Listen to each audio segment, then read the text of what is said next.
ilmu. Cakep. Duduk santai sambil membaca. Cakep. Pajak bukan untuk ditakuti, Cakep. tapi manfaatnya kembali ke kita semua. Sepakat. Kami dari kelompok 1 akan memaparkan mengenai pengertian dan dasar pajak. Pertama-tama perkenalkan, nama saya Lodika Widiawan dengan NIM akhir 020. Saya Maura Dewi Kurnia Putri dengan NIM akhir 019. Dan saya Gina Evsi dengan NIM akhir 021. Jadi teman-teman, untuk yang pertama kita akan membahas pengertian perpajakan dalam UU Nomor 28 Tahun 2007 tentang ketentuan umum dan tata cara perpajakan. Pajak adalah kontribusi wajib kepada negara yang terutang oleh orang pribadi atau badan yang bersifat memaksa berdasarkan undang-undang dengan tidak mendapatkan imbalan secara langsung dan digunakan untuk keperluan negara bagi sebesar-besarnya kemakmuran rakyat. Selanjutnya saya akan membahas tentang dasar hukum dalam undang-undang. Yang pertama, UUD 1945 pasal 23A landasan tertinggi pajak diatur dengan UU. Yang kedua, UU nomor 6 tahun 1983 yang diubah terakhir dengan UU nomor 7 tahun 2021 mengatur ketentuan umum dan tata cara perpajakan. Yang ketiga, UU nomor 7 tahun 1983 yang diubah terakhir dengan UU nomor 7 tahun 2021 mengatur pajak penghasilan.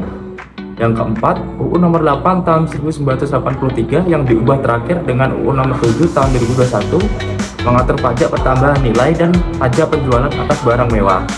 Yang kelima, UU nomor 1 tahun 2022 mengatur hubungan keuangan antara pemerintah pusat dan pemerintah daerah untuk pajak daerah. Yang selanjutnya ada peraturan pelaksana. Yang pertama, peraturan pemerintah tata cara pelaksanaan UU pajak. Yang kedua, peraturan Menteri Keuangan aturan teknis lebih spesifik. Yang ketiga, peraturan Direktur Jenderal Pajak petunjuk teknis operasional. Teman-teman semuanya, ternyata pajak juga memiliki berbagai fungsi loh. Yang pertama, fungsi pajak sebagai pembiayaan anggaran atau budgeter, di mana pajak akan menjadi seluruh pembiayaan yang akan digunakan negara untuk membiayai berjalannya sebuah negara. Yang kedua itu ada mengatur atau reguler, yang dimana pajak ini digunakan sebagai alat kebijakan untuk mengatur ekonomi yang ada ataupun juga mengatur investasi.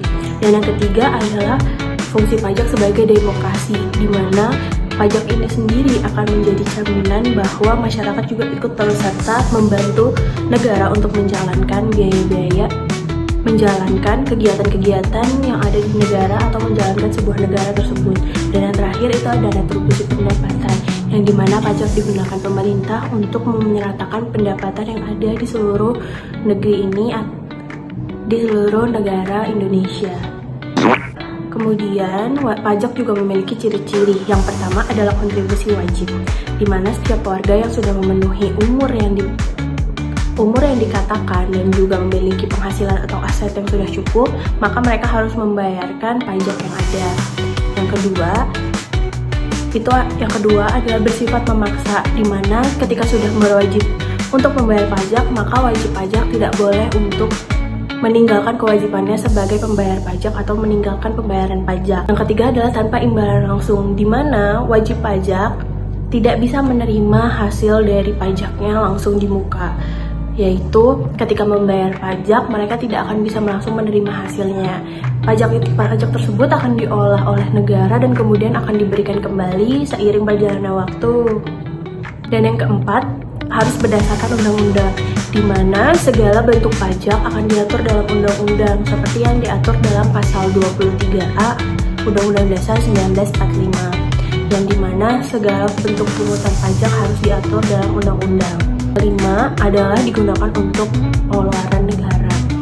Semua uang yang dibayarkan oleh wajib pajak atau uang pajak itu harus digunakan untuk keperluan negara dan belanja negara, karena uang pajak tersebut ibaratnya adalah sebuah kontribusi masyarakat untuk membantu negaranya lebih berkembang lagi. Baik teman-teman, jadi selanjutnya di sini saya akan memaparkan mengenai syarat pajak. Jadi syarat pajak itu ada 5. Yang pertama itu ada adil, jadi artinya pajak ini harus sesuai dengan kemampuan masyarakat sehingga tidak memberatkan masyarakat. Contohnya, orang dengan penghasilan lebih tinggi itu dikenakan pajak lebih besar dibanding yang berpenghasilan rendah. Selanjutnya ada syarat yang nomor 2 yaitu yuridis, artinya berdasarkan hukum yang jelas.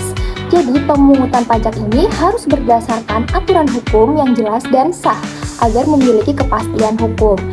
Dan hal ini itu bertujuan untuk melindungi hak wajib pajak dan mencegah penyalahgunaan wewenang.